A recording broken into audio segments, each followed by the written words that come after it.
এই বৃষ্টিতে মাছ বসা হচ্ছে। আজকে মনে হচ্ছে না বৃষ্টি কমবে। Good morning everyone, welcome back to my new blog. কেমন আছো তোমরা সবাই? আশা করছি সবাই ভালো আছো, সুস্থ আছো, আর আমরাও আছি মোটামুটি। তো দেখতেই পারছো বৃষ্টি সকাল থেকে। আজকে আমাদের বাড়িতে দিদির স্বাদের অনুষ্ঠান, আর আজকে এরকম বৃষ্টি। কয়েকদিন ধরে কিন্তু ওয়েদারটা ভালোই ছিল, আর যেটা নিয়ে আমরা বেশি ভয় পাচ্ছিলাম যদি বৃষ্টি হয়, তো সেটাই হলো। তো সকাল থেকে কোথা থেকে আমি ব্লগটা স্টার্ট করব একদমই বুঝতে পারছিলাম না। মানে এমনিতেই কাজের চাপ, তার মধ্যে এরকম বৃষ্টি, মনটা খুবই খারাপ লাগছিল যে ব্লগটা স্টার্ট করব কি না।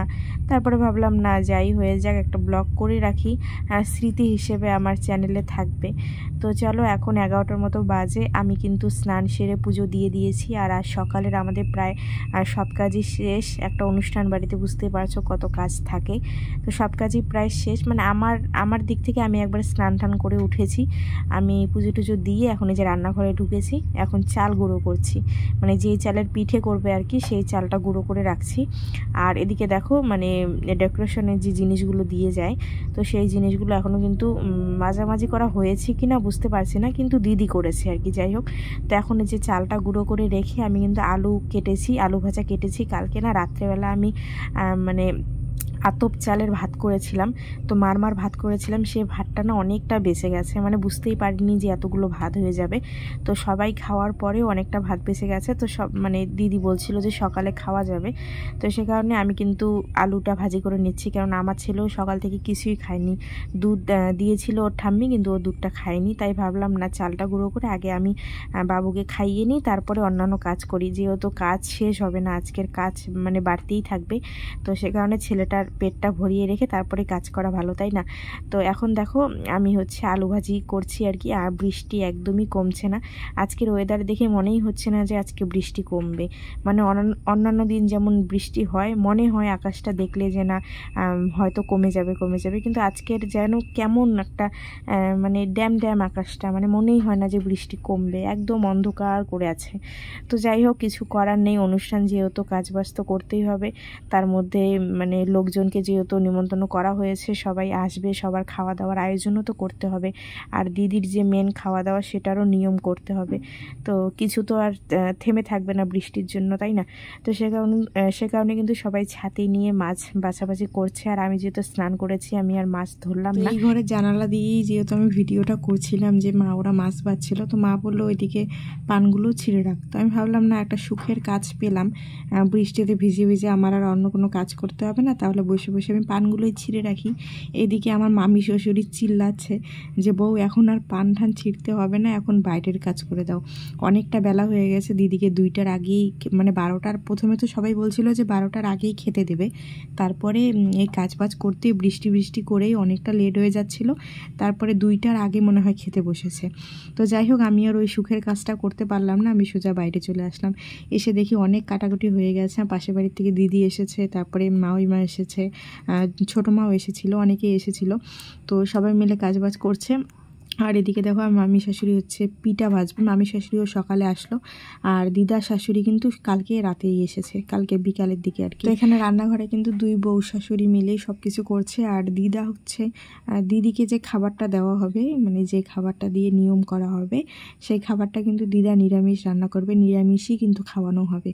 আর আমার দিদিমা শাশুড়ি কিন্তু নিরামিষই খায়, মানে সারা বছর। তো দিদাকে এই দায়িত্বটা দেওয়া হয়েছে, দিদাকে সব কিছু রেডি করে দেওয়া হচ্ছে, আর দিদা আর কি রান্নাটা করবে। তো যাই হোক, এখানে দেখো আমি যে সব কিছু মানে কাটাকুটি করে দিয়ে আসলাম, সব কিছু না, মানে যতটুকু পারলাম আর কি। এই তো কাজের ফাঁকে মানে একটু করে কাজ করছি, আবার বসে আছি। এই করে আমি ফ্যানের নিচে বসে আমার চুলটাকে শুকিয়ে নিলাম। আর দিদি ওখানে রেডি হচ্ছিলো, আর আমাকে বলছিল যে ফুল, মানে জাইম্বু আসবে ওই বাড়ির থেকে, তো কী কালারের ফুল আনবে, তারপরে কেক কেমন আনবে, সেগুলোই গল্প টল্প করে তারপরে কিন্তু দিদিকে রেডি হওয়া দেখে আমিও একটা শাড়ি পরে নিলাম, হালকা একটা সুন্দর সুতির শাড়ি পরে নিলাম আমার শাশুড়ি মার। তো শাড়িটা পরে আমি এখন দেখো দিদির থালিটাকে সাজিয়ে দিচ্ছি। তো অনেকটাই লেট হয়ে গেছে। আর এই যে এই সুন্দর ডেকোরেটটা কিন্তু আমার বড় ননাসের ছেলে আর আমার মামা শ্বশুরের ছেলে মিলে করছে। মামা শ্বশুরের ছেলেও কালকে এসেছে।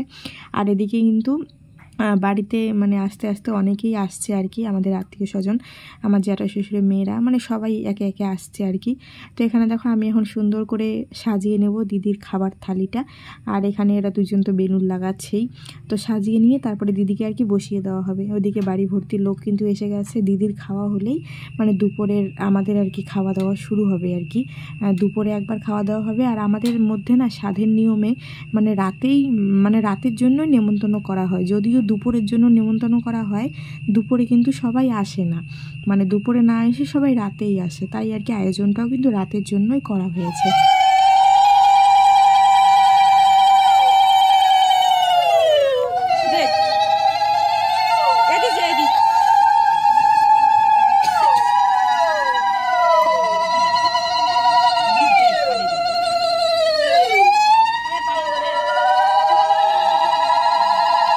তো তারপরেই কিন্তু সাধের নিয়ম শুরু হয়ে গেল, আর মায়ের দ্বারাই কিন্তু সাধের নিয়মটা শুরু হয়।